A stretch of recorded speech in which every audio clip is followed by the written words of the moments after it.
Okay, very good afternoon to all deo.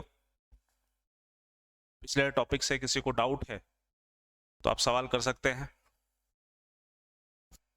Last जो topic था हम लोगों ने आर्टिकल 30, 29 और 30 इसको हम लोगों ने डन किया था। इसमें हमने बात की थी कि जो अल्पसंख्यक होते हैं, जिसको हम लोगों ने जनसंख्या के आधार पे या धार्मिक आधार पे,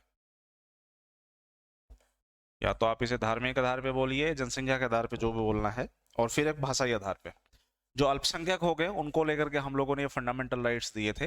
यहीं तक हमने बात की थी। 32 पे आज हम लोगों ने डील करना है, जिसे हम लोग कहते हैं constitutional remedies, right to constitutional remedies.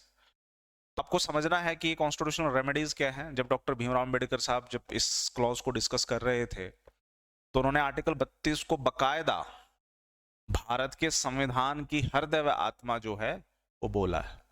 तो एक तो सवाल यही आ जाता है कि भाई किसने आर्टिकल 32 को हृदय व आत्मा कहा है। तो आप बड़े चौड़े होकर के कह सकते हैं सर डॉक्टर भीमराव अंबेडकर जी जो है उन्होंने इस आर्टिकल को संविधान की हृदय व आत्मा कहा है।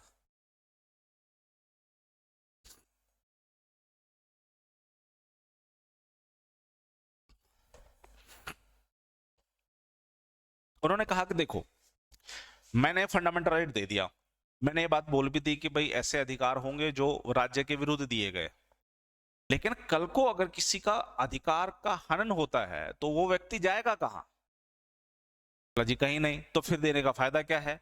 तो मुझे ये इंश्योर करना पड़ेगा ना कि जो मौलिक अधिकार दिए गए हैं उसको कोई ना कोई प्रोटेक्ट कर रहा है, उसका कोई ना कोई संरक्षक है। हाँ, तो एक काम करो, इसे न्यायपालिका को दे दो।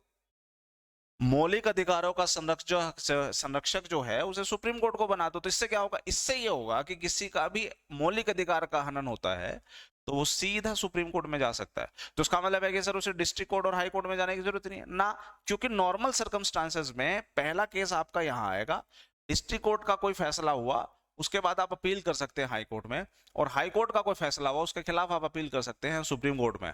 और जरूरी नहीं है कि हाई कोर्ट के केस को सुप्रीम कोर्ट में लिया ही जाए, कुछ टेक्निकलिटीज होती है, टेक्निकलिटीज पे अगर खरे उतर गए तो ले लिया जाएगा, नहीं तो नहीं लिया जाएगा। तो ये 100% श्योर नहीं है कि सुप्रीम कोर्ट उस केस को डील करेगा ही करेगा, लेकिन अगर मौलिक अधिकार का केस है तो सुप्रीम कोर्ट करेगा ही करेगा, क्योंकि मौलिक अधिकारों का संरक्षण ही बनाया गया है। यही वजह है कि इस आर्टिकल को डॉक्टर भीमराव अंबेडकर ने हार्ट एंड सोल बोला। इसके बिना तो मौलिक अधिकार का होना ना होना बात बराबर। यार कौन चेक करता कि मौलिक अधिकार मिलेगा कि नहीं मिल गया? तो मौलिक अधिकारों का जो लागू कराने का काम है वो बकायदा सुप्रीम कोर्ट कर सकता है। और सर इसके लिए अगर मौलिक अधिकार का हनन हुआ है तो सुप्रीम कोर्ट इसके लिए न्यायिक आदेश जारी करता है। और ऐसे न्यायिक आदेश जिसको आप लोग हिंदी में या इंग्लिश में रिट्स भी बोलते हैं, हिंदी में न्यायिक आदेश बोलते हैं और हिंदी में से हम रिट्स बोलते हैं, कब लागू किए जाते हैं? सर जब कोई मौलिक अधिकार का उल्लंघन हो रहा होता है तब लागू किए जाते हैं। अच्छा, तो सर ये रिट्स का कंसेप्ट हम कहां से लेके आए थे? रिट्स का कंसेप्ट बेटा हम इंग्लैंड से लेकर के आए थे। तो अब आप जो है सुप्रीम कोर्ट और हाई कोर्ट के सामने, सुप्रीम कोर्ट के सामने अनुच्छेद 32 के तहत और हाई कोर्ट के सामने आप अनुच्छेद 226 के तहत रिट्स लागू करा सकते हैं। कब? जब मौलिक अधिकार का हनन हो रहा हो तब। तो सर ऐसा कई बार हम लोग पढ़ते हैं कि जो रिट्स निकालने में जो पावर है वो हाई कोर्ट की सुप्रीम कोर्ट से ज्यादा है। ऐसा कैसे? देखो समझो, अगर आप सुप्रीम कोर्ट में गए और अगर आप हाई कोर्ट में गए तो सुप्रीम कोर्ट में आप सिर्फ मौलिक अधिकार, फंडामेंटल राइट से संबंधित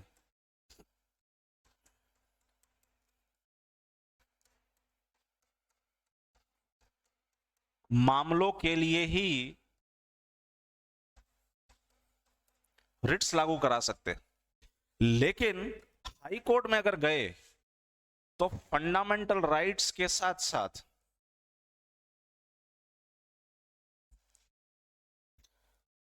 अन्य मामलों के लिए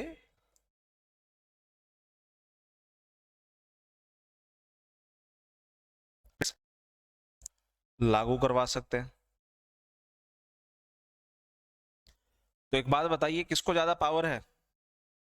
सर सुप्रीम कोर्ट तो सिर्फ मौलिक अधिकार से निकालेगा संबंधित, लेकिन हाई कोर्ट मौलिक अधिकार के साथ साथ अन्य मामलों को लेकर के भी रिट्स निकाल सकता है। तो इसका मतलब है कि हाई कोर्ट के पास ज्यादा पावर है रिट्स निकालने संबंधित। कहानी समझ में आ गई?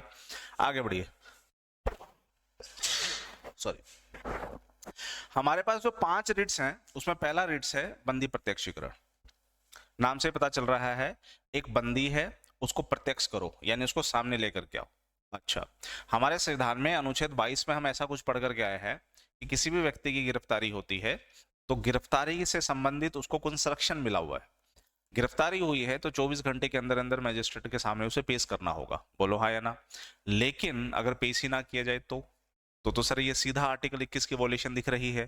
तो बेटा मौलिक अधिकार का हनन हो गया है ना? हाँ, तो अगर कोई मौलिक अधिकार का हनन हो गया है, किसी व्यक्ति ने किसी व्यक्ति को गिरफ्तार कर लिया है, और गिरफ्तार किसने किया है? पुलिस वाले ने। तो पुलिस वाला अगर उसे पेश नहीं कर रहा, मजिस्ट्रेट के सामने पेश नहीं किया है अब तक, तो उस व्यक्ति के मौलिक अधिकार का हनन हो गया, जिसका मतलब है कि अब कोर्ट के सामने जाकर के, चाहे वो मैं सुप्रीम कोर्ट में चाहे हाई कोर्ट में जाकर के मैं रिट्स जो है निकाल सकता हूं। नमस्कार डियर पलक, एकदम बढ़िया ठीक ठाक बच्चे, आशा करूंगा कि आप भी बहुत अच्छे होंगे। चलो, कहानी क्लियर हुई? जी सर, बढ़ो आगे। अगर 24 घंटे के अंदर अंदर आपने पेश नहीं किया मजिस्ट्रेट के सामने, तो मैं कोर्ट के सामने सर जाकर के बंदी प्रत्यक्षीकरण संबंधित जो है रिट्स लागू करा सकता हूं, और कोर्ट उस व्यक्ति से पूछेगा जिसने गिरफ्तारी किया है कि तूने भैया गिरफ्तारी के अंदर अंदर मजिस्ट्रेट के सामने क्यों नहीं पेश किया, वो कारण बता। और कारण अगर लॉजिकल है तो ठीक है, नहीं है तो उसको लेकर के उसको पनिशमेंट भी मिलेगी। कहानी समझ में आ गई? आगे सर, बढ़ो आगे। दूसरा जो रिट्स है उसको हम कहते हैं सर परमादेश। परमादेश मतलब परम प्लस आदेश। आदेश मतलब सर ऑर्डर देना, कमांड देना। ओके, यहां क्या हो रहा है देखो, कोई व्यक्ति है, ये व्यक्ति है, इसका काम है हमारा लाइक मान के चलो राशन कार्ड बनाना। इस व्यक्ति को मेरा काम है राशन कार्ड बनाना, ठीक है। राशन कार्ड बनाने के लिए गवर्नमेंट ने ये बोल दिया कि जिस दिन आप एप्लीकेशन देंगे, उस एप्लीकेशन के देने के 2 महीने के अंदर अंदर जो है आपका राशन कार्ड बन जाएगा। यह टर्म्स एंड कंडीशन गवर्नमेंट ने दे दी। लेकिन ये भाई साहब जिसका काम था राशन कार्ड बनाना, उसने आपका राशन कार्ड नहीं बनाया। क्यों नहीं बनाया? क्योंकि खुन्नस थी कोई, आपसे पैसे मांगे, आपने दिए नहीं। क्योंकि आपको पता है कि 2 महीने के अंदर अंदर मेरा एप्लीकेशन एक्सेप्ट हो ही जाएगा, राशन कार्ड बन ही जाएगा, तो मैं अलग से पैसे दे करके क्यों राशन कार्ड बनाऊं, इतनी कोई जल्दी तो है नहीं अपने को। तो आपने दिया नहीं, बंदा खींच गया तो उसने आपने डॉक्यूमेंट्स को डिले कर दिया। डॉक्यूमेंट को डिले कर दिया, इसका मतलब साफ है कि वो आपसे बदला ले रहा है किसी चीज का। फिर आप भी अड़ गए, अच्छा मेरा काम नहीं करेगा, रुक जा, मैं जाता हूँ हाई कोर्ट के पास। डियर हाई कोर्ट, देखना मेरा कोई काम नहीं कर रहा। अच्छा, हाई कोर्ट फिर ऑर्डर देगा, काम न करने का कारण पूछेगा और फिर काम करने के लिए ऑर्डर भी देगा। तो सर इसके लिए जो हम रिलीज करा रहे हैं वो है परमादेश। कहानी क्लियर? तीसरे नंबर पे चलते हैं सर। तो एक प्रतिषेध है और एक उत्प्रेषण है। प्रतिषेध, प्रतिषेध यानी निषेध, निषेध का मतलब किसी चीज को रोकना, और उत्प्रेषण मतलब फॉरवर्ड करना, सर्टिफाई करना, उसकी जांच करना। आप ये कह सकते हो उत्प्रेषण सर प्रेषित करना, या आप कह सकते हो सर जांच करना। अब समझिएगा, यहां पर कोई फैसला, कोर्ट में फैसला है बेटा, मान के चलो कोर्ट के अंदर कोई फैसला चल रहा है, अभी कोर्ट है, कोर्ट में अभी कोई केस चल रहा है। केस अगर पेंडिंग है, सॉरी, केस अगर अभी पेंडिंग है, पेंडिंग केस को रुकवाने के लिए जो कोर्ट ने आदेश दिया वो हो गया प्रतिषेध का, कि भैया जो तुम्हारे पास केस है उस केस को डील मत करो, पेंडिंग है ना, डील मत करो, छोड़ दो, रिजेक्ट कर दो, बाकी हम अपने आप देखेंगे। लेकिन अगर सर केस चल रहा है, मतलब सॉरी केस हुआ और केस का फैसला आ गया, तो उस फैसले की जांच जो होगी वो उत्प्रेषण के तहत होगी। केस पेंडिंग है तो प्रतिषेध, केस का फैसला आ गया तो उस फैसले पे जो जांच होगी वो उत्प्रेषण है। तो इसका मतलब एक बात तो क्लियर होगी कि प्रतिषेध और जो उत्प्रेषण है ये सिर्फ कोर्ट के लिए, केवल न्यायालय के लिए ही जारी किए जाते हैं।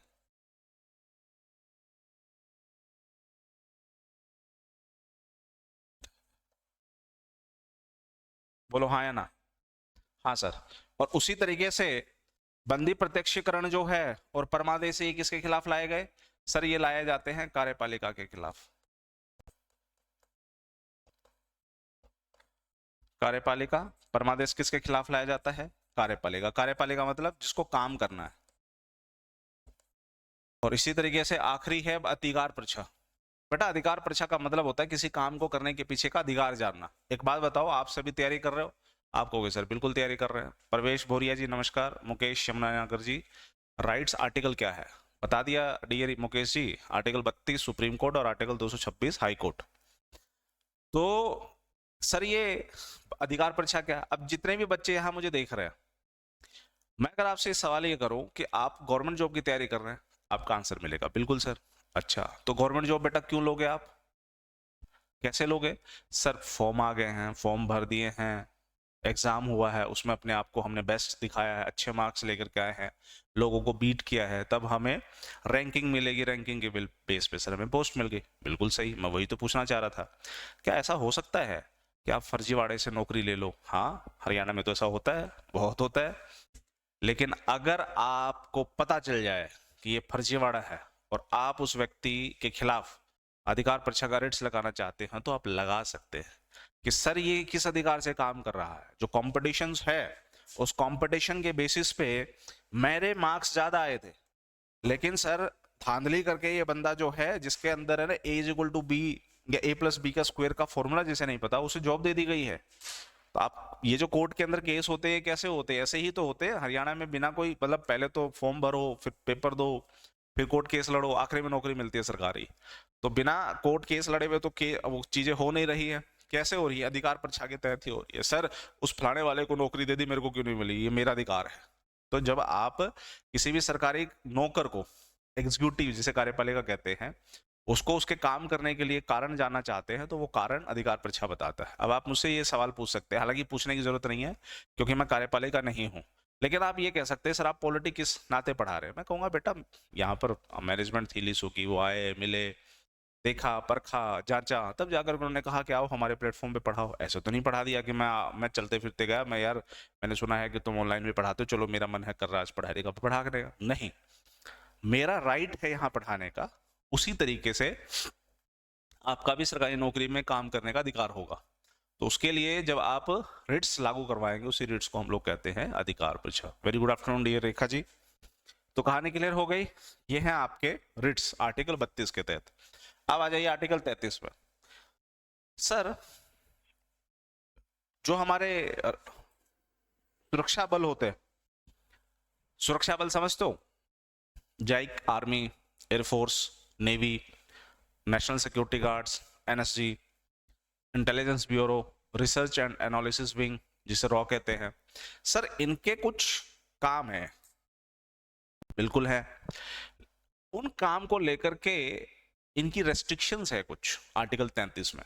जैसे सर आप और मैं क्या अभी किसी न्यूज चैनल को इंटरव्यू देना चाहे तो हम दे सकते हैं बिना किसी रोक टोक के?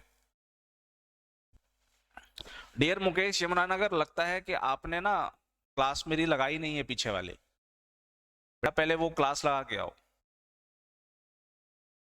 और मेरी जो जितने भी अभी तक क्लासेस हुई हैं वो लगाई है।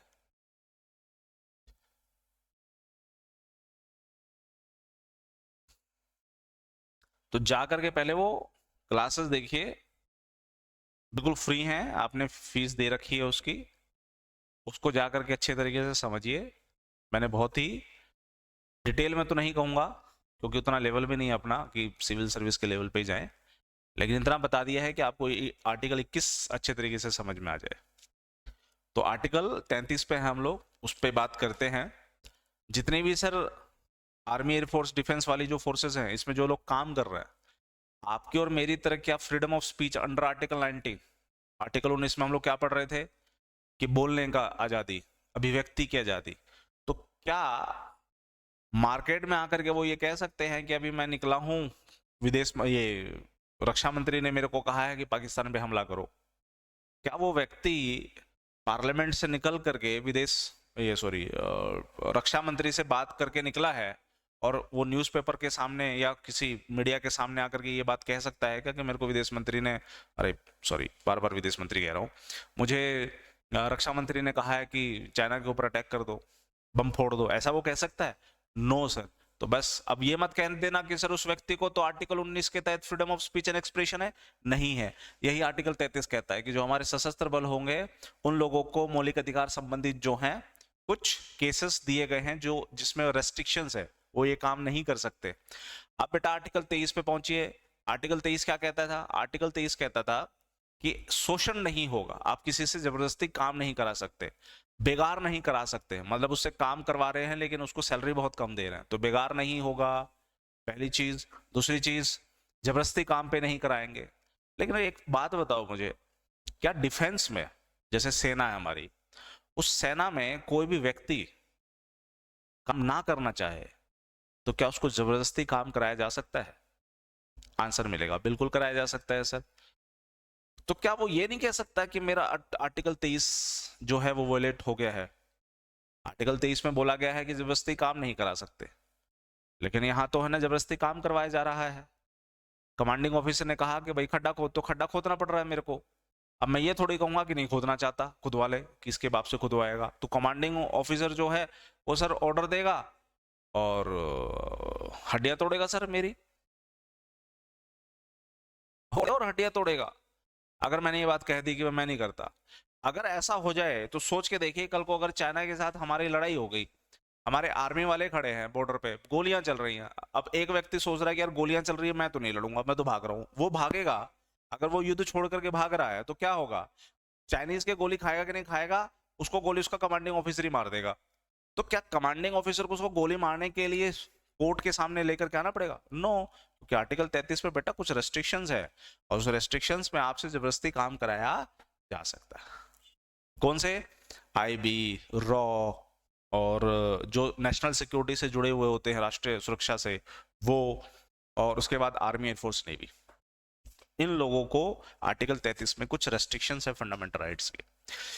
सचिन बजाज, न्यू स्टूडेंट हूं सर, प्लीज बुक बता दीजिए कौन सी लेनी है। भाई मार्केट में कोई भी अवेलेबल बुक हो पॉलिटी की ले लो, चाहे लूसेंट ले लो आप, ठीक है, चाहे किरण ले लो आप,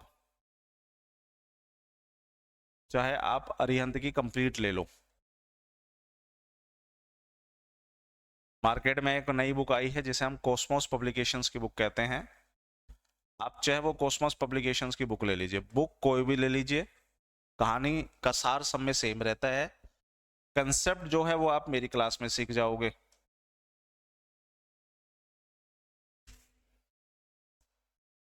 कंसेप्ट जो है वो आप लीसो ऐप पे सीख जाओगे, यानी इस ऐप पे आप सीख जाओगे, मेरी क्लास में सीख जाओगे। कंसेप्ट मेरे से सीख लेना, कंटेंट किसी किताब ले लो, कंटेंट हर जगह सेम है, ठीक है, तो कोई ज्यादा डिफरेंस है नहीं।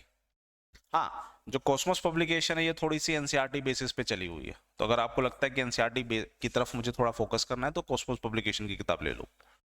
पढ़िए सर, आर्टिकल 34 कहता है कि अगर कुछ ऐसा खतरा आ जाए जो भारत की संप्रभुता पे,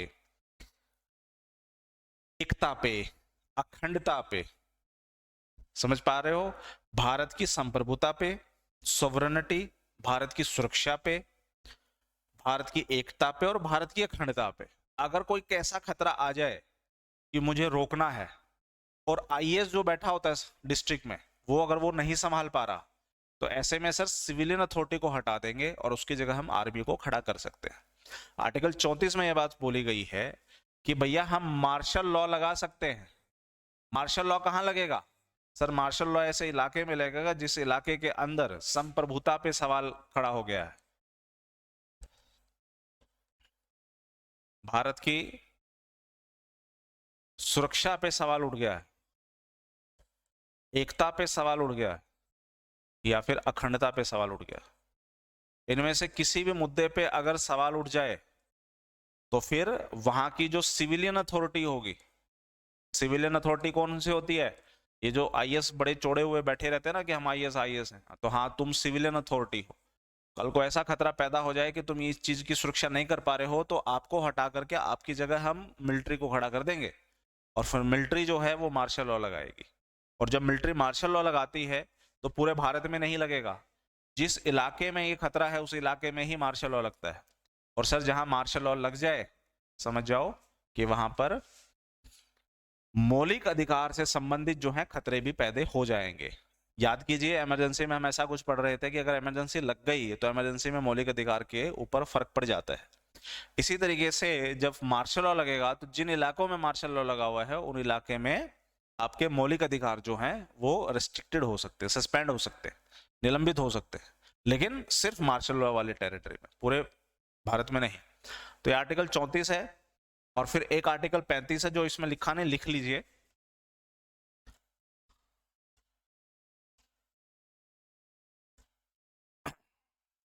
आर्टिकल 35 ये कहता है कि मौलिक अधिकार यानी फंडामेंटल राइट से संबंधित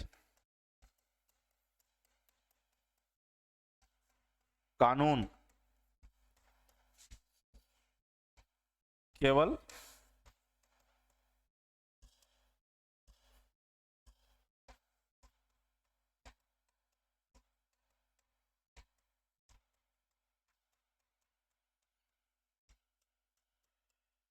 संसद ही बनाएगी। मौलिक अधिकार से संबंधित कानून जो है एक राज्य सरकार नहीं बना सकती है।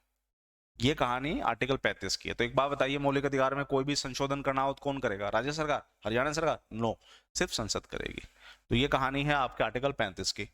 इसके साथ साथ आपका मौलिक अधिकार का कंसेप्ट बेटा खत्म हो गया। मेरी तरफ से फंडामेंटल राइट्स ओवर।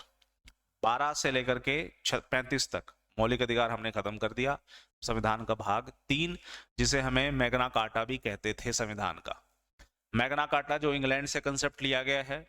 13वीं शताब्दी में वहां के राजा जॉन ने जनता को कुछ लिखित में अधिकार दिए थे, ऐसे ही लिखित में अधिकार भारत के संविधान ने भारत के लोगों को दिया है। तो उस राइट्स को वहां पर मैग्ना कार्टा बोला गया था, तो मौलिक अधिकार को भारत में मैग्ना कार्टा बोला जाता है। कहानी खत्म हो गई। अब चलिए भाग 4 पे। भाग 3 खत्म हो गया तो भाग 4 पे, सॉरी, भाग 4 जो है उसका नाम है राज्य के नीति निर्देशक सिद्धांत। इस इंग्लिश में कहते हैं directive principles of state policy.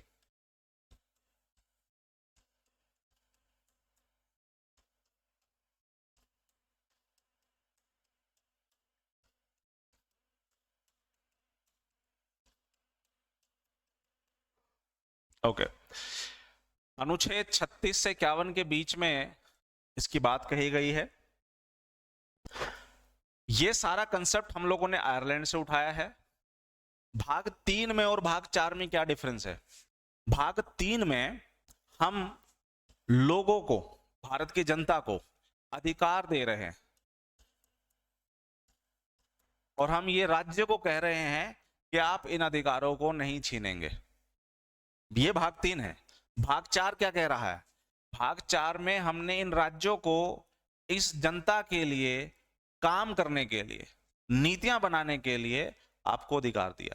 तो यहां पर जनता के अधिकार को आप छीनेंगे नहीं और यहां पर जनता के लिए आप नीतियां बनाएंगे। तो यहां पर राज्यों को हम कह रहे हैं कि तुम ये काम करोगे, और यहां मौलिक अधिकार में हम कह रहे हैं कि राज्यों को कि तुम ये काम नहीं करोगे।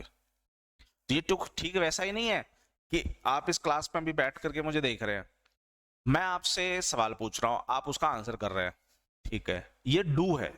एज ए स्टूडेंट आप जब इस क्लासरूम में बैठते हो, मतलब जहां आप बैठे हुए वहां बैठे हो, तो आप जो है मैसेज लिखते हो। मैं आपके मैसेज को यहां पढ़ पा रहा हूं, ये डू है। मेरा सर डाउट आ गया तो मैं आपसे सवाल कर सकता हूं, लेकिन क्या सवाल की जगह कुछ फालतू बात हो सकती है क्या, जो अपने सिलेबस से जुड़ा ना हो, तीसरी दुनिया की आप बात कर रहे हो, ऐसा हो सकता है? आंसर है नहीं। तो जिस तरीके से आपके और मेरे साथ डू एंड डोंट जुड़ा हुआ है, उसी तरीके से राज्य के साथ डू एंड डोंट जुड़ा हुआ है। वो बच्चे जो पहली बार मेरी क्लास लगा रहे हैं, मैं देख रहा हूं कि कुछ बच्चे आज नए हैं, तो जो बच्चे पहली बार क्लास लगा रहे हैं, साफ है कि उन्होंने एडमिशन अभी लिया है। तो डियर जी, पहले मेरी जितनी भी क्लासेस हुई हैं पहले उसको सीख करके आइए। अगर आप बिल्कुल चलते ट्रेन में सफर कर रहे हैं और मेरी क्लास में आ गए हैं और आपको लग रहा है कि क्या चल रहा है, तो समझ नहीं आएगा। वो बच्चे जो न्यू हैं, जिन्होंने रिसेंटली एडमिशन लिया है, उनको ये चीज समझ नहीं आ रही होगी। इसके लिए आपको मेरे पहले क्लास से आगे बढ़ना है ताकि वो चीजें समझ आए। तो जाकर पहले रिकॉर्डेड सेशन देखना है, फिर लाइव में आना है। ये लाइव क्लास है। लेकिन नए स्टूडेंट हो तो, पुराने हो तो कोई दिक्कत नहीं है, ठीक है। तो यहां पर है राज्य की नीति निर्देशक सिद्धांत, यानी कुछ सिद्धांत है। तो कैसे सिद्धांत है सर? उदारवादी, गांधीवादी, समाजवादी, 3 तरह के सिद्धांत है। इन सिद्धांतों के ऊपर आपको क्या बनाना है? इन सिद्धांतों के ऊपर सर मुझे बनानी है नीतियां, और उन नीतियों को निर्देशित करने का, निर्देशन समझते हो ना, जैसे फिल्म बनती है तो कोई तो निर्देशक होता है ना, कि वो फिल्म बनाता है। अब जैसे कि भाई RRR मूवी बनी तो राजा मौली साहब ने फिल्म बनाई, है ना। उसी तरीके से 3 इडियट्स बनाई तो कोई डायरेक्टर होगा।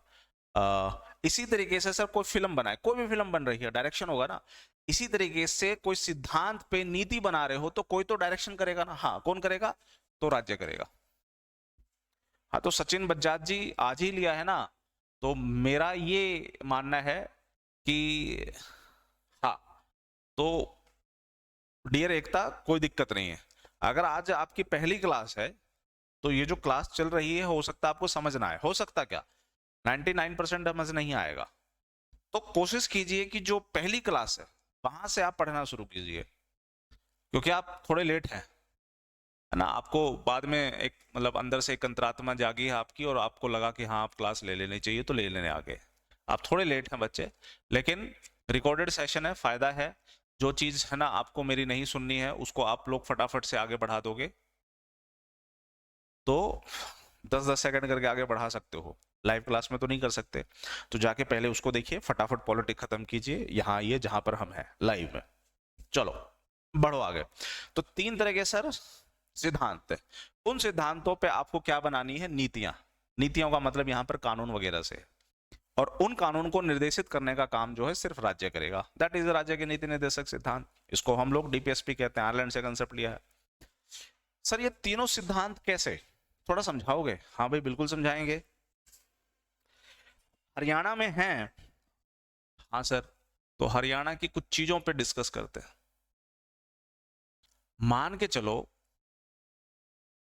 अंधेरा, राम राम जी, मान के चलो एक हरियाणा, देखो हरियाणा की मैं बात क्यों कह रहा हूं, क्योंकि हरियाणा में इस चीज को लेकर के थोड़ी समस्या है। हरियाणा की कोई एक लड़की है ना। अब आपको ये मत कह देना सर एक नहीं बहुत होती है। हाँ, कोई एक लड़की है, वो अपने घर गई, सामने उसके पिताजी बैठे हुए हैं।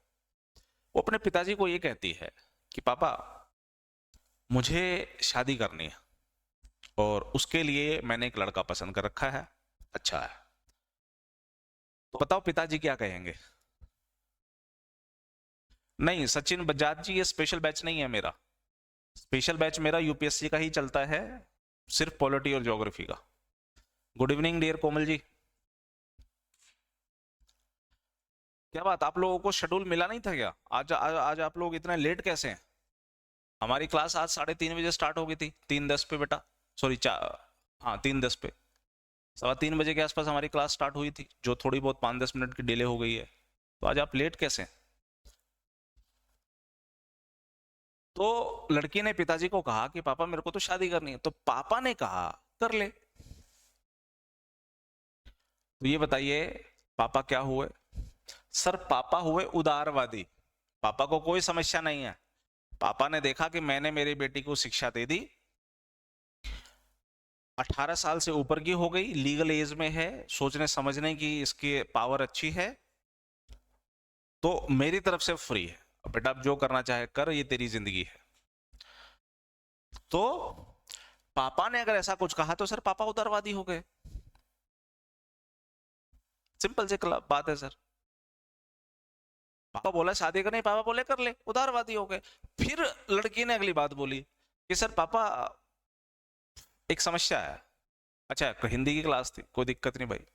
पापा एक समस्या है। अच्छा बेटा क्या समस्या थी? पापा समस्या ये है कि वो गांव में रहता है। तो बाप कहेगा फिर क्या दिक्कत है? कोई दिक्कत नहीं बेटा, गांव में शहर में क्या फर्क पड़ता है, इंडिया में, अमेरिका में, दुबई में क्या फर्क पड़ता है बेटा, आदमी है ना, शादी कर। तो गांव की बात आते ही अगर उस पे पापा ने एतराज नहीं जताया, कहते हैं बेटा कर ले गांव में, तो क्या दिक्कत है? उसका मतलब पापा क्या है? गांधीवादी है। और गांधी जी क्या कहते थे कि भारत गांव में बसता है, तो यानी गांधीवादी विचारधारा जिसमें है वो गांव को लेकर के थोड़ा सा संवेदनशील होगा, गांव को तवज्जो देगा। तो देखिए उसने कहा कि पापा लड़का गांव से है तो कोई नहीं, कर ले बेटा, तो इसका मतलब पापा गांधीवादी हो गए। अच्छा, आगे बढ़िए। फिर लड़की ने कहा पापा एक चीज और है। हाँ बेटा बता। पापा वो गरीब है। तो पिताजी कहेंगे कि बेटा, सरोज बालाजी ढेरों आशीर्वाद। पापा कहेंगे कि बेटा गरीब है, कोई दिक्कत नहीं है, मेहनती है ना, कमा लेगा ना, काम खत्म। गरीबी अमीरी ये स्टेट ऑफ माइंड है, समय के साथ बदलती रहती है, कोई दिक्कत नहीं है। तो पापा ने उस पे भी हरी झंडी दे दी, तो पापा क्या हुए, समाजवादी हुए। तो इसका मतलब है कि जिसके पिताजी उदारवादी, गांधीवादी, समाजवादी होंगे, एक बात बताइए, उस बच्चे का जीवन कैसा होगा, ये बताओ मुझे। सोचो, जिस लड़की ने पिता को कहा कि मुझे शादी करनी है, उदारवादी हो गए, पिताजी ने हाँ भर दिया। पापा वो गांव में रहता, उसके लिए भी हाँ भर दी, तो पापा गांधीवादी हो गए। पापा बंदा जो गरीब है, कोई दिक्कत नहीं है, तू कर ले शादी, तो पापा समाजवादी हो गए। जिसके पापा इन तीनों विचारधाराओं के साथ जुड़े हुए हैं, ये बताइए उनका बच्चा कैसे होगा। सोचो।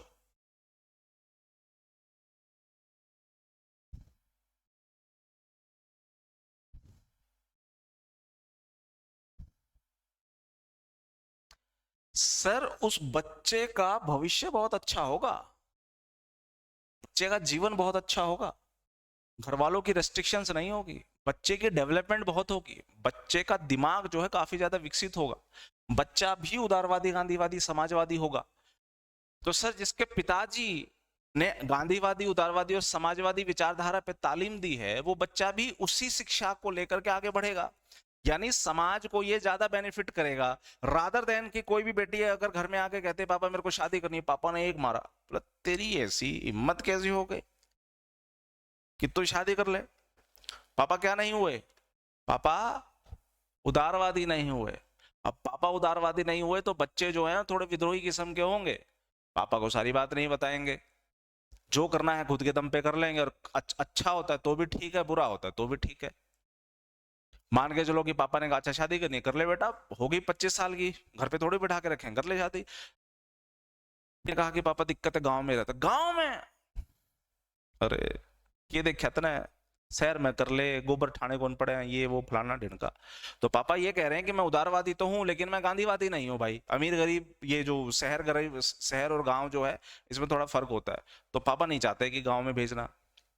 मान के चलो पापा ने कहा अच्छा गांव कोई दिक्कत नहीं है, तो पापा ने गांव के लिए भी हाँ भर दी। तो पापा जी उदारवादी भी हैं, गांधीवादी भी। अब जाकर के लड़की ने कहा कि वो गरीब, गरीब बेटा ना, फिर नहीं करा सकता, मैं नहीं चाहता कि मेरी बेटी जो है गरीबी में जीवन खत्म करे, गरीबी में जीवन, मैं नहीं चाहता बेटा, मैं नहीं, ना ना ना ना ना ना ना।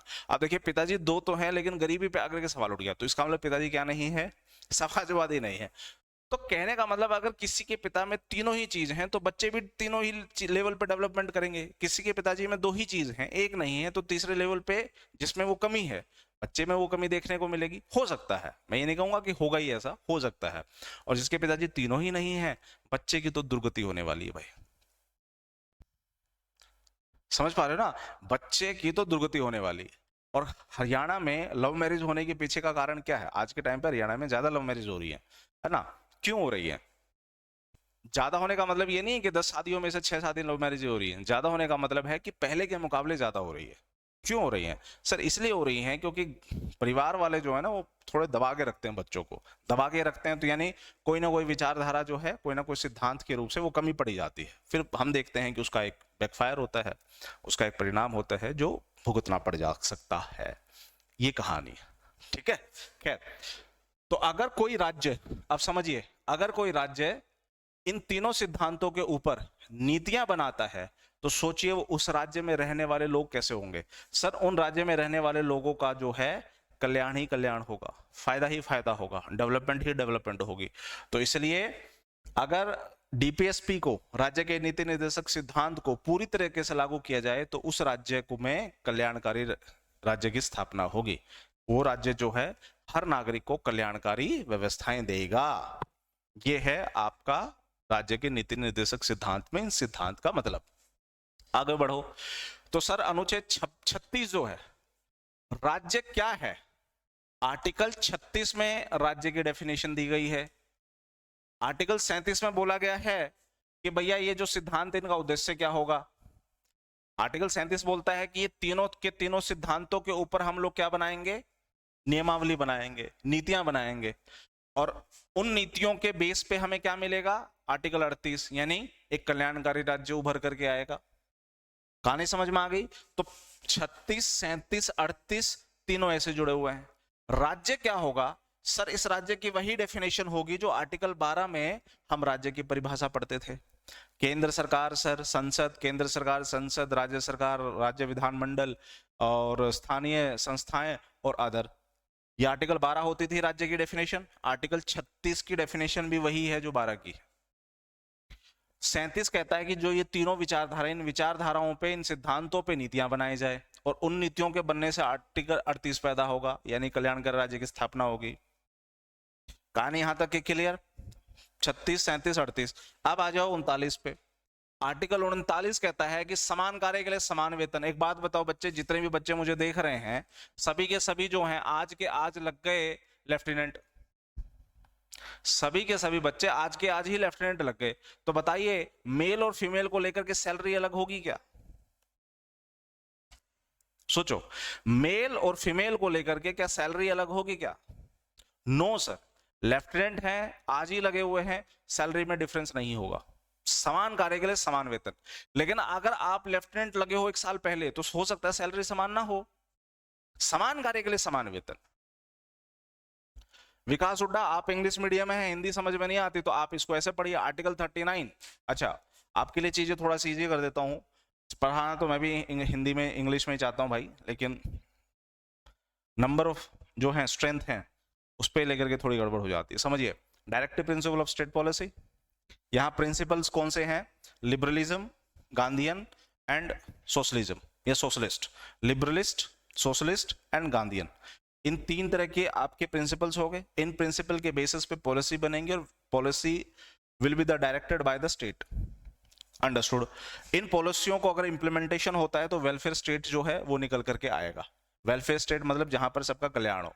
ये कुछ वैसा समझिए कि आपके पिता आपके जीवन में क्या है, कल्याण करना चाहते हैं, लेकिन अब आपने जहाज मांग लिया तो जहाज नहीं दे पाए। बताइए क्यों नहीं दे पाए? क्या आपके पिताजी जहाज नहीं देना चाहते? आपके पिताजी को पता चल गया कि भाई आप 21-22 साल के हो गए, उस उम्र में आ गए जिस उम्र में आप जहाज चला सकते हो, लेकिन आपने जहाज मांगा। कौन सा जहाज? हवाई जहाज। वो दे दिया क्या आपको? नहीं दिया। क्यों नहीं दिया सर? क्योंकि जहाज के खरीदने के लिए बाप के पास पैसे नहीं है, तो मतलब संसाधन। तो जिस दिन बाप के पास संसाधन आ गए उस दिन बाप दे देगा। अपने पिताजी से मांगे एक स्कूटी, पापा ने कहा नहीं बेटा आज नहीं दे सकते, साइकिल दे दूंगा। क्यों? साइकिल के ही पैसे हैं मेरे पास, लेकिन स्कूटी के नहीं है। लेकिन जिस दिन पिताजी के पास स्कूटी वाले पैसे आ जाएंगे, स्कूटी आपके सामने गिफ्ट मिल जाएगा। बोलो हाँ या ना। इसका मतलब यह है कि पिताजी देना चाहते हैं, दे नहीं पा रहे क्योंकि संसाधन नहीं है उनके पास। उसी तरह से राज्य आपको देना चाहता है, लेकिन राज्य के पास हो सकता है संसाधन ना हो। कैसे सर? मैं आपको आगे समझाता हूं। अब यहां पर आर्टिकल 39 में बोल दिया गया है equal ways for equal work. भाई समान कार्य के लिए समान वेतन है, equal ways for equal work. आप लग जाइए आज के टाइम, आज के आज सारे के सारे हरियाणा एसएससी में ग्रुप सी में लग जाइए, क्लर्क लग जाइए। सबकी सैलरी सेम होगी, अलग अलग होगी? सर सबकी सैलरी सेम होगी।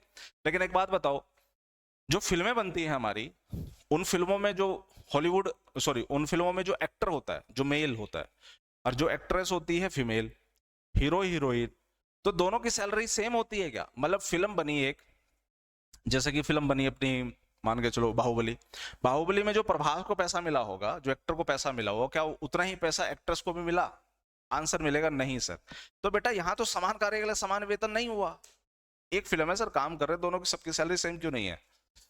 वो प्राइवेट है, सरकार नहीं बना रही है वो फिल्म, वो प्राइवेट है, इसलिए सबकी सैलरी सेम नहीं मिलेगी। पहली चीज। दूसरी चीज सर, ऐसा भी हो सकता है कि जो मेल है उसका पोर्शन ज्यादा है, वो लड़ाई भी करेगा, मैस्कुलिनिटी है, वो लड़ाई भी करेगा, युद्ध भी करेगा, 2 लोगों को उठा के भी फेंकेगा। लेकिन जो फीमेल है वो पूरी फिल्म में बल खाती भी जा रही है, लहराते हुए जा रही है, बालों को लहराते हुए जा रही है, आ जा बे तू मेरे से प्यार कर, बस।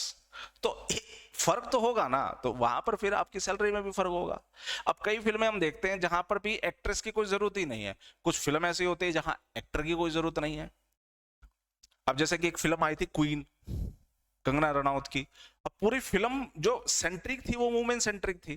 पूरी फिल्म की कहानी क्यों क्या है, फीमेल से रिलेटेड है। अब उसमें एक्टर हुआ करता था राजकुमार राव, आखिरी में उसका बॉयफ्रेंड जो था जिसे शादी करनी थी फिर नहीं की, फिर आखिरी में वो शादी करने के लिए आ गया था और वो अकेले हनीमून पे चली गई थी। क्वीन मूवी अगर देखी हो तो बहुत अच्छी फिल्म है। अब पूरी की पूरी फिल्म जो है वो क्या है, फीमेल सेंट्रिक है, एक्ट्रेस सेंट्रिक, हीरोइन सेंट्रिक है। हीरो का इसमें कोई रोल ही नहीं है, तो हीरो को उतना ही पैसा थोड़ी देंगे जितना एक्ट्रेस को मिला। तो ये भी थोड़ा सा कंक्लूड किया जाता है, लेकिन हाँ आखिर में बात वहीं खत्म हो जाती है।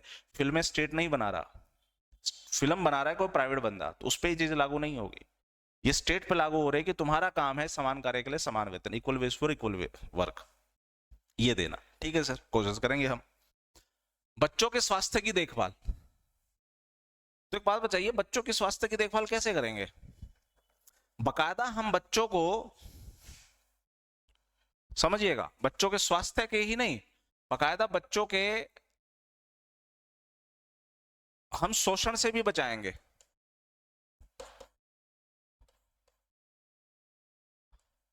तो एक बात बताओ, क्या भारत में पोक्सो एक्ट बना हुआ है? सोचो, क्या इंडिया के अंदर पोक्सो एक्ट बना हुआ? तो आर्टिकल 39 में पहला तो बोला गया sir equal ways for equal work, ठीक है। तो हम लोगों ने ना एक्ट बना रखे, मिनिमम वेजेस वर्क, ऐसे कुछ एक्ट बना रखे। वहीं पे आर्टिकल 39 में जब हम जाएंगे तो वहीं पे लिखा गया कि बच्चों के स्वास्थ्य की देखभाल भी होगी और भाई बच्चों की शिक्षा भी होगी और बच्चों को शोषण से भी बचाना है हमें। तो शोषण से बचाने के लिए ही तो आपने पोक्सो एक्ट बनाया है। तो देखिए राज्य कानून बना रहा है कि नहीं बना रहा 39 को लागू कराने के लिए। और पोक्सो एक्ट बड़ा खतरनाक एक्ट है सर, लग गया तो जिंदगी खत्म। ये ठीक वैसा ही है जैसे SC/ST एक्ट होता है ना, वैसे पोक्सो एक्ट होता है। पोक्सो एक्ट लगने का मतलब ही है कि जिंदगी खत्म आपकी। तो आर्टिकल 39 को प्रभावी करने के लिए, उसे इफेक्टिव करने के लिए ही तो लाया गया है ना POCSO act, prevention of children from sexual offences. Simple सी बात है, देखो कितना बेहतरीन एक्ट बनाया है आपने। आर्टिकल 39 सब क्लॉज ए में जाएंगे तो वो कहता है कि भैया free legal aid, free legal aid, निशुल्क कानूनी सहायता। सर ये क्या होता है? बट एक बात बताओ, जब हम लोग पढ़ते हैं प्रस्तावना, प्रस्तावना के अंदर जब हम पढ़ते हैं कि संविधान में प्रस्तावना के अंदर जो उद्देश्य लिखे गए हैं, उस उद्देश्य पे जब आप जाते हैं तो उस उद्देश्य में पहला जो उद्देश्य है वो है जस्टिस, वो है न्याय। और न्याय कितने तरह की? 3 तरह की, सामाजिक तरीके की, आर्थिक तरह की, राजनीतिक तरीके की। एक व्यक्ति जो गरीब है वो केस लड़ना चाहता है कोर्ट में लेकिन पैसा नहीं है, तो क्या उसे न्याय नहीं देना चाहिए? जो अरे देना चाहिए, पैसा नहीं है तो वो वकील नहीं कर सकता। अब तो कोई दिक्कत नहीं है, वो राज्य से गुहार कहे कि सर आप हमें वकील दो, मेरे पास पैसा नहीं है लेकिन आर्टिकल 39A के तहत मुझे राइट्स स्टेट दे रहा है कि मैं एक सरकारी वकील कर दूंगा जो तुम्हारा केस लड़ेगा। तो देखिए वो सरकारी वकील जो है वो आपसे कोई पैसा लेगा नहीं सर, तो हो गया ना निःशुल्क कानूनी सहायता।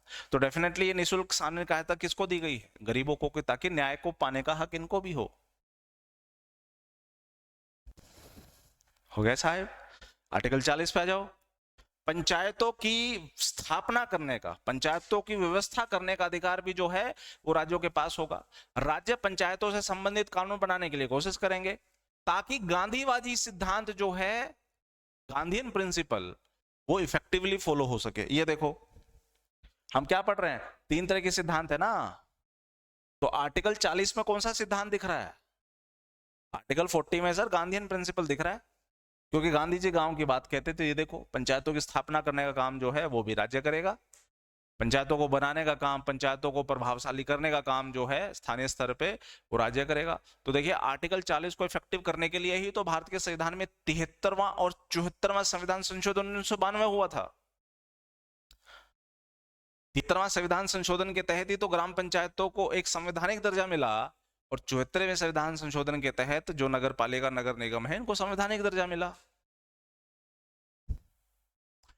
अब समझो हरियाणा में पंचायत ज्यादा अच्छे से काम कर रही है या बिहार में पंचायत ज्यादा अच्छे से काम कर रही है? सोचो।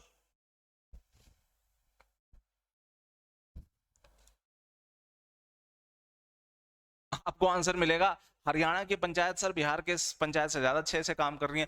इसका मतलब है कि हरियाणा में गांधीवादी सिद्धांत या गांधीवादी विचारधारा बहुत अच्छे तरीके से लागू की गई है। बोलो हाँ या ना? हाँ सर। अब आर्टिकल 41 को देख लोगे आप, तो आर्टिकल 41 में क्या लिखा गया? वो कहता है कि कुछ दशाओं में काम, शिक्षा व अन्य सहायता पाने का अधिकार। तो देखिए, काम का जो अधिकार है ये रहा, इस काम के अधिकार में ये MNREGA, Mahatma Gandhi national rural employment guarantee act, हालांकि अब शहरों में भी आ गया, तो काम करने का अधिकार देंगे। देखो, काम करने का अधिकार को हम मौलिक अधिकार नहीं बना सकते थे, तो इसलिए हमने राज्यों को बोला कि भैया जब आप काम दोगे तो उसको पैसा मिलेगा, और जब उसे पैसा मिलेगा तो इसका मतलब है कि ये विचारधारा कैसी है? समाजवादी विचारधारा है ना? तो कुछ दशाओं में काम, अब 100 दिन की रोजगारी पक्की कर दो, कर दिया सर, हमने कानून बना दिया। पहले बनाया था नरेगा 2005, फिर बाद में मनरेगा बन गया, महात्मा गांधी के नाम से इसका नाम आ गया। तो पहले गांवों के अंदर 100 दिन की रोजगारी पक्की, और एक दिन के हिसाब से उनको पैसे मिलेंगे। 100 दिन के हिसाब से मान के चलोगे, एक दिन के हिसाब से 300 रुपए मिले, तो 100 दिन के हिसाब से 30,000 मिल जाएगा सर। और गरीब लोग हो ना, तो काम करते हैं, आपको खाना दिला देते हैं। तो बीपीएल वाले जो लोग हैं उनको है ना, राशन मिल रहा है कि नहीं मिल रहा? मिल रहा है सर। प्लस 1,80,000 से नीचे कमा रहे हो तो आयुष्मान कार्ड बन गया कि नहीं बन गया आपका? तो अब आपको हेल्थ वाली भी इशू नहीं रही कि जाओ भाई हॉस्पिटल में आप अपना इलाज करवाओ, 5-5.5 लाख तक का आपका इलाज फ्री में हो गया। और हम आपको अनाज भी दे रहे हैं, डिपो के अंदर जाकर के हर महीने जाकर के अनाज भी उठा लीजिए। ऊपर से 100 दिन की रोजगारी दे दी तो 30,000 रुपए भी मिल गए, तो ठीक ठाक काम चल जाएगा। बच्चे सरकारी स्कूल में पढ़ रहे हैं तो फीस ज्यादा नहीं देनी, उस तरफ से भी फ्री हो जाओ। तो ठीक ठाक काम चलने की बात कह रहा हूं मैं, ये नहीं कह रहा हूं कि जिंदगी दौड़ेगी, ठीक ठाक काम चल जाएगा, सम्मान पूर्वक जीवन जो है निकल जाएगा। और अन्य सहायता पाने का अधिकार का क्या मतलब है सर? बेटा एक बात बताओ, ये जो बूढ़ों को पेंशन मिलती है, विकलांगों को पेंशन मिलती है, विधवाओं को जो पेंशन मिलती है, आर्टिकल 41 के तहत ही मिलती है। अब बूढ़ों की पेंशन जो है वो 2750 होने वाली है। खट्टर काका ने हमें बजट में बोल दिया कि भैया अब हम बूढ़ों की जो पेंशन है वो 2750 करने वाले, 250 रुपये हम ऐड करेंगे, जो कि हर साल 250 रुपये ऐड हो रहे हैं। सोचिए आपका जब बुढ़ापा आएगा, मेरा बुढ़ापा आएगा, तो कितने रुपए हमें बुढ़ापा में मिल रहा होगा, है कि नहीं? मजे वाली चीज है। अब मेरा आपसे सवाल यही है कि बुढ़ापे पेंशन में अब 2750 हो जाएगा 1 अप्रैल से, तो क्या सर इतना ही पैसा बिहार सरकार भी दे रही है क्या? क्या इतना ही पैसा यूपी सरकार भी अपने बुजुर्गों को दे रही है क्या? क्या सर इतना ही पैसा अन्य राज्य भी दे रहे हैं क्या? आंसर मिलेगा नहीं, नहीं दे रहे। इसका मतलब साफ है, पेंशन के मामले में हरियाणा पूरे भारत में आगे नंबर 1 है। इसका मतलब है कि सर समाजवादी विचारधारा में, समाजवादी सिद्धांत में भारत के अन्य राज्यों को हरियाणा ने बहुत आसानी से सर पछाड़ दिया है, बहुत आसानी से पछाड़ दिया है। अब मेरा आपसे अगला सवाल, हरियाणा इतना पैसा क्यों देता है? सोचो, हरियाणा बुजुर्गों को इतना पैसा क्यों देता है? क्योंकि मजे आते हैं? नो सर, क्योंकि हम राज्यों को ये बात कह रहे हैं कि बेटा ये राज्य के नीति निर्देशक सिद्धांत है, तो कोशिश करो कि ये लोगों को दो, तो उस सेगमेंट में लोगों का भला होगा। अब किसी बुजुर्ग आदमी जो हरियाणा का बुजुर्ग है, उसके जो ग्रैंड चिल्ड्रन हैं, पोता पोती हैं, वो आते हैं उनके पास, तो उनकी जेब में ना हर महीने के 2750, अभी तो फिलहाल 2,500 है, उनकी जेब में हर महीने 2,500 रुपए आ रहे हैं। वो नहीं कमाते थे इससे पहले, उनको कोई पेंशन नहीं है, लेकिन वो जो 2,500 जेब में आए हैं, उस 2,500 में से 200-300 रुपए की वो चॉकलेट अपने ग्रैंड चिल्ड्रन को दे सकते हैं। लेकिन क्या बिहार का जो दादा है, क्या उसकी जेब में भी 2,500 रुपए हैं? नो, उसकी जेब में 500 रुपए है। 500 रुपए में वो 200-300 रुपए थोड़ी चॉकलेट दे देगा, वो तो सर दुकान में जाएगा, ज्यादा से ज्यादा 1 रुपए की 4 संतरे वाली टॉफी दिला सकता है, इससे ज्यादा तो नहीं दिला सकता। दिलदार आदमी, that is a different issue. मैं बात कह रहा हूँ कि एक गरीब तबके की, तो क्योंकि पेंशन अमीर को तो चाहिए नहीं, मिडिल क्लास वाला तो वैसे ही बेचारा है, तो गरीब आदमी को तो बेनिफिट है ना। लेकिन बिहार में बुढ़ापा पेंशन बहुत कम है, 500 रुपए, लेकिन वहीं पे हरियाणा में 2,500 रुपए है, जिसको बढ़ाया भी जा रहा है अब तो 1 अप्रैल से।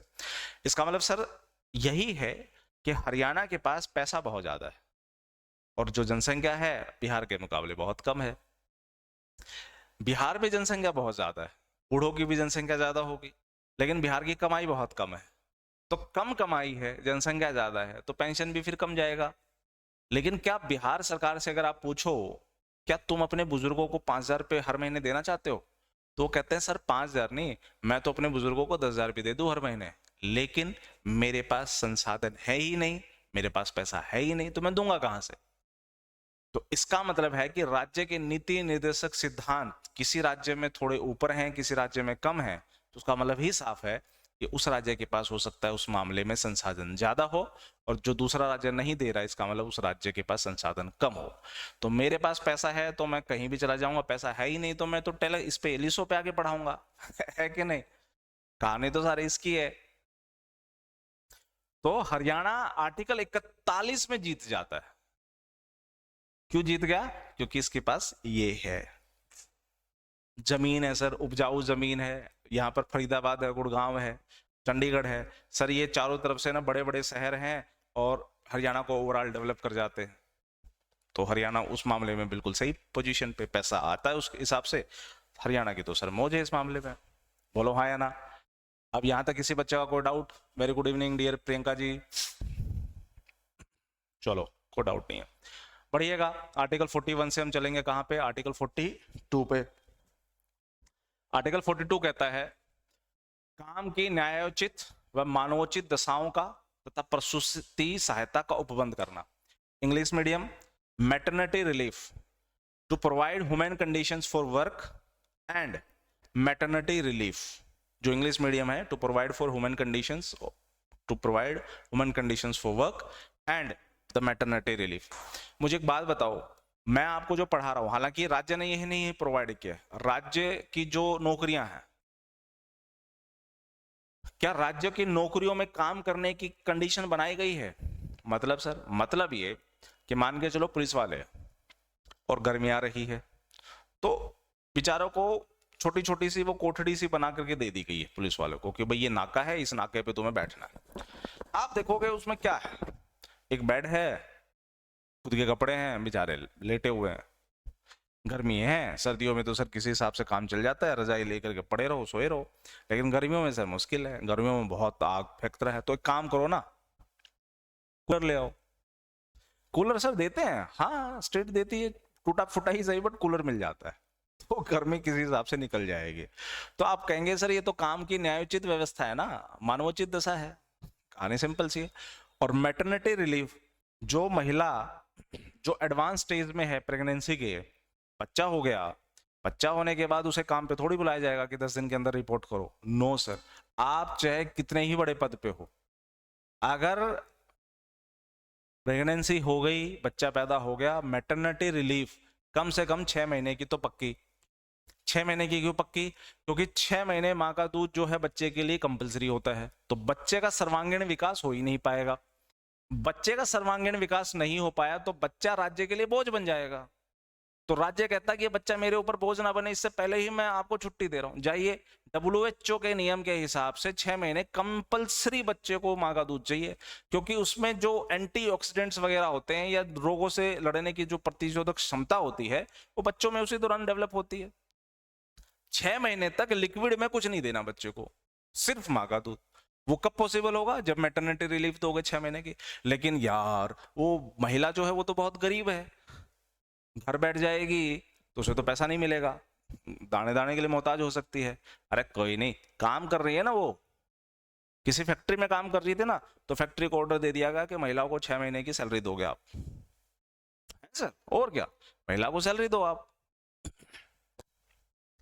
पूरी मत दो, आधी दे दो, सैलरी जरूर मिलेगी, सरकारी हो चाहे प्राइवेट हो। बस प्राइवेट में ये हो सकता है कि 6 महीने के बाद महिला हो सकता है जॉब पे आ जाए, लेकिन सरकारी में तो छुट्टी लो, आधी सैलरी सही मिल जाएगी, कोई दिक्कत नहीं।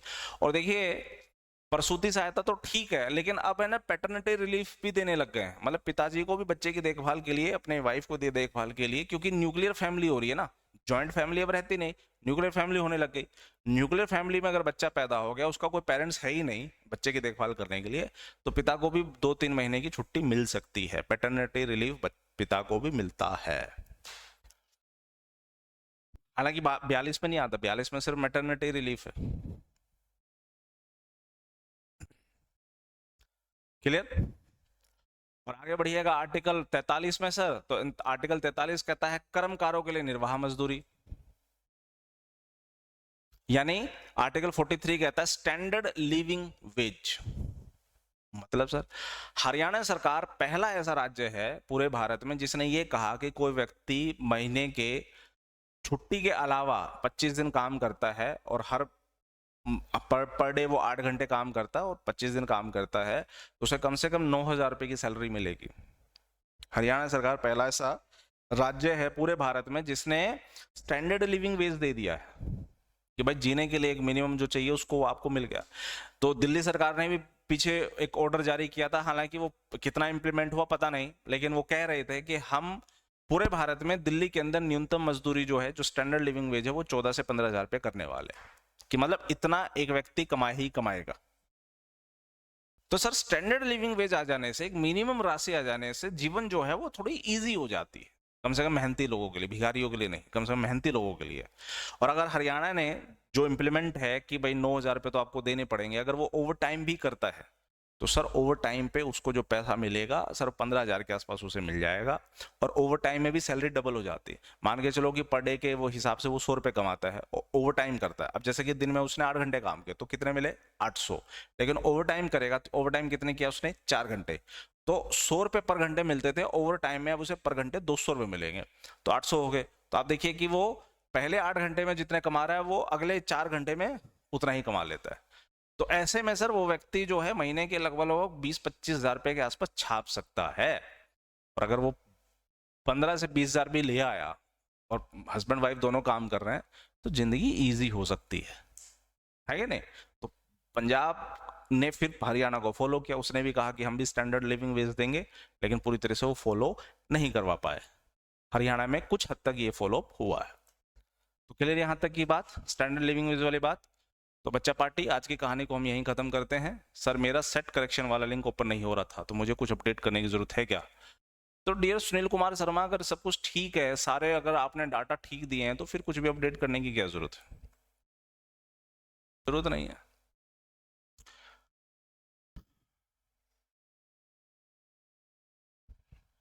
तो ये बताइए कि अभी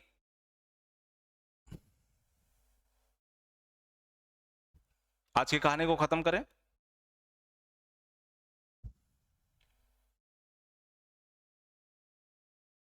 चलो ऐसा करते हैं, आर्टिकल 45 तक तो खत्म कर लेते हैं आज, ठीक है? 45 तक तो ले लेते हैं। आगे बढ़िए। आगे कहता है आर्टिकल 43A, ये क्या कहता है? उद्योगों के प्रबंध में कर्मकारों का भाग लेना। कर्मकार्य मतलब लेबर की बात हो रही है। Participation of workers in management of industries. तो एक कंपनी है, उस कंपनी के एक मैनेजमेंट, उस मैनेजमेंट के अंदर क्या ये वर्कर इन्वॉल्व रहते हैं क्या? सोचो। नहीं। तो काम करो ना, इन्वॉल्व करो उनको, ताकि कंपनी के जो भी गड़बड़ियां हैं, लूप होल्स हैं, ताकि ये लोग आपको बता सके और आपको ये बात पता चल जाए तो कंपनी को बेनिफिट होगा। छोटी छोटी मगर मोटी बातें शक्तिमान कहा करता था। यही कंपनी के केस में छोटी छोटी गड़बड़ियां पकड़ में आ गई तो मैनेजमेंट उसको इंप्रूव करेगा और कंपनी ओवरऑल डेवलप करेगी, है ना? तो आर्टिकल 43A और 43B कहता है कोऑपरेटिव सोसाइटी को बनाना। कोऑपरेटिव सोसाइटीज, अरे यार छोटे छोटे कुटीर उद्योग वगैरह बनाने, कुटीर कॉटेज इंडस्ट्री टाइप बनाओ, कोऑपरेटिव सोसाइटीज बनाओ। सर ऐसी सोसाइटी जिसमें ना प्रॉफिट होता ना लॉस होता है, मतलब ऐसा कुछ बनाओगे जिसमें सबका भला हो और जो बना रहा है उसका भी लॉस ना हो, तो स्टेट कोशिश करेगा। अब कॉटेज इंडस्ट्री वगैरह सर इन्हीं के अंदर तहत आती है। तो आर्टिकल 43B, कोऑपरेटिव सोसाइटी को डेवलप करने का काम भी स्टेट का होगा। एक ऐसा सपना जो डॉक्टर भीमराव अंबेडकर का पूरा नहीं हो पाया, बताइए कौन सा है? ये स्क्रीन पे जो आप आर्टिकल देख रहे हैं, इनमें से वो आर्टिकल कौन सा है जो डॉक्टर भीमराव अंबेडकर का पूरा नहीं हो पाया? सोचो। अगला आर्टिकल, यूनिफॉर्म सिविल कोड। समझो इस बात को। यहां पर वर्ड क्या है? ये रहा, यहां पर वर्ड है सर यूनिफॉर्म। यूनिफॉर्म का मतलब होता है एक, क्या? सिविल। सिविल मतलब सर जिसमें खून खराबा ना हो, और कोड मतलब लॉ, कानून। तो यानी सिविलियन मामले में जो लॉ होने चाहिए वो सबके लिए सेम होने चाहिए। मतलब सर बेटा एक जमाना था, हालांकि अब बैन हो गया है, एक जमाना था जब ट्रिपल तलाक, अब जैसे जैसे कि मुसलमानों में ना पॉलीगैमी चलती है, बहु विवाह चलता है, दो बीवियों वाला एक क्रांतिकारी टीवी पे दिखता है कि नहीं दिखता, दो बीवी, 4-5 बच्चे होने वाले उसके। अच्छी बात है, जीवन में देखो भारत के संविधान ने उसको भी आगे बढ़ने के लिए बोला है कि नहीं, वो टीवी पे जो दिखता है दो दो बीवियों वाला बंदा। तो वो दो बीवियां कैसे रख रहा है? हिंदू तो नहीं है वो फिर, क्योंकि हिंदू दो बीवियां रख नहीं सकता, ये मुसलमान रख सकते हैं।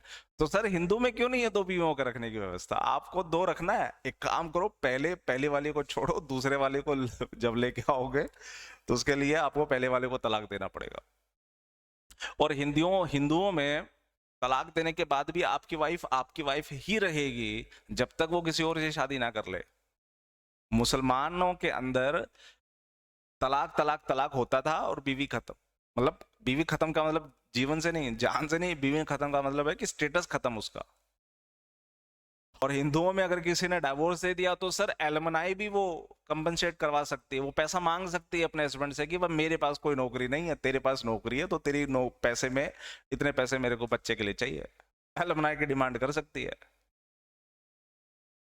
ये हिंदुओं की समस्या। मुसलमानों में भी ऐसा होता है कि मुसलमानों ने कहा तलाक तलाक तलाक, ये 1,000 पे ले जा, ये था वहां पे। तो सर ये तो यूनिफॉर्म नहीं हुआ।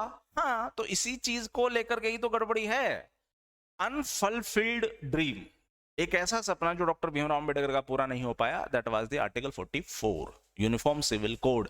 यानी सर सभी धर्मों के लोगों के लिए एक कानून नहीं बन पाया। तो इसका मतलब सर यहां पर देखो सिविल लिखा गया है, अगर यहां पर क्रिमिनल लिख दूं तो,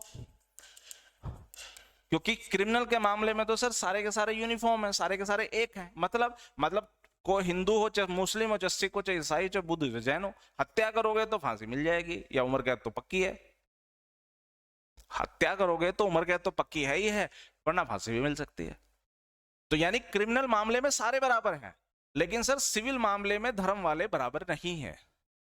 आज के टाइम पे हिंदू पॉलीगैमी करना चाहते नहीं कर पाएंगे, थोड़ा समझिएगा, हिंदू पॉलीगैमी करना चाहेगा नहीं कर सकता। यही वजह तो है कि वो जो दो बीवियों वाले बाबा हैं, सबसे पहले वो भाई साहब ने शादी की, पत्नी है, फिर उसे आया सपना कि नहीं नहीं यार तू मेरी सच्ची मोहब्बत नहीं है, फलानी जो है वो मेरी सच्ची मोहब्बत है। पहले वाली पत्नी ने कहा ओ उप्स ये क्या हो गया, उसने कहा कि देख यार मैं भी तेरे से सच्चा प्यार करती हूँ, तो भाई I don't want to let you go like this kind of the activities, तो ऐसा कर, तो उसको ले आ।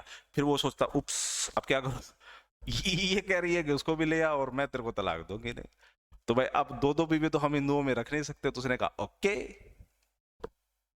कन्वर्ट करते अपने आप को इस्लाम में, तो उन्होंने अपने आप को इस्लाम में कन्वर्ट किया। वल्ला हबीबी, अब हमारे पास दो क्या 20 भी बीवियां हो सकती हैं। तो समझ में आया? तो सर इस केस में यूनिफॉर्म नहीं हुए, हिंदू थे आप तो दो बीवी साथ नहीं रख सकते, ये ऑफेंस हो जाता। यही चीज थी जो अभी तक अनफुलफिल्ड है, पूरी तरह से लागू नहीं हुई। एक ऐसा स्टेट है सर गोवा जहां पर यह लागू है, भारत का एकमात्र ऐसा राज्य है जहां पर यूनिफॉर्म सिविल कोड लागू है, बाकी किसी राज्य में लागू नहीं है।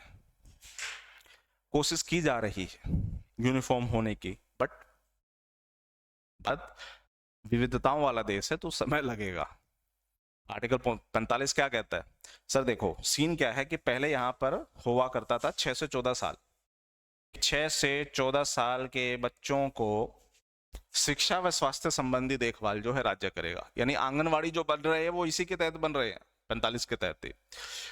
लेकिन हमने क्या किया, 6 से 14 साल के बच्चों को आर्टिकल 21A जोड़ करके उसकी फ्री एंड कंपलसरी एजुकेशन कर दी, मौलिक अधिकार।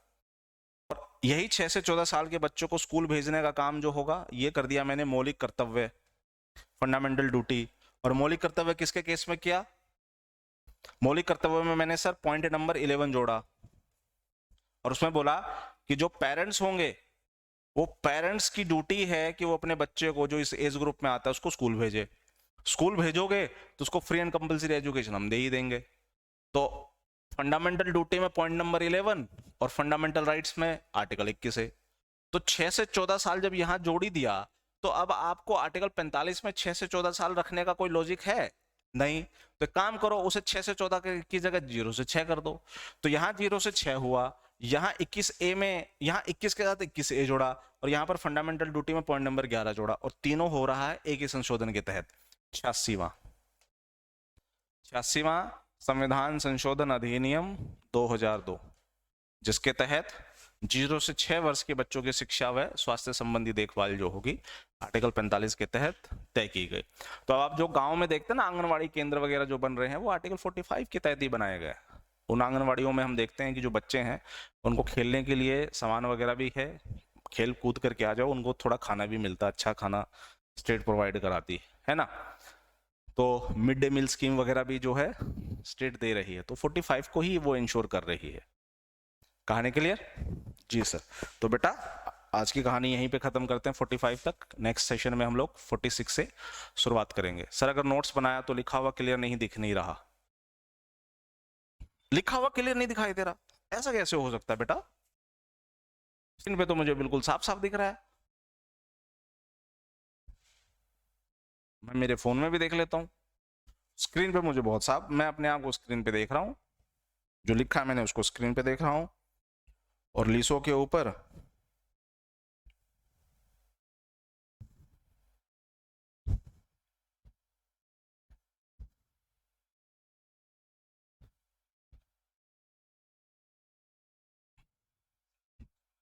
ये देखो स्क्रीन पे भी सही दिख रही है बच्चे मेरे को। तो एक काम करो ना, आप पिक्सल बढ़ा लो।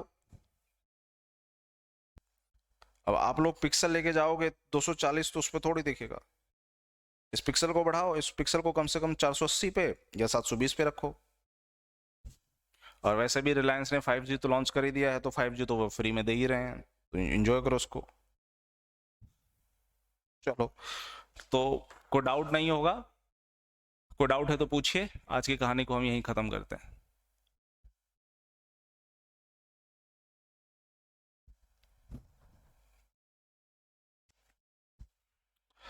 ओके, चलो ओके।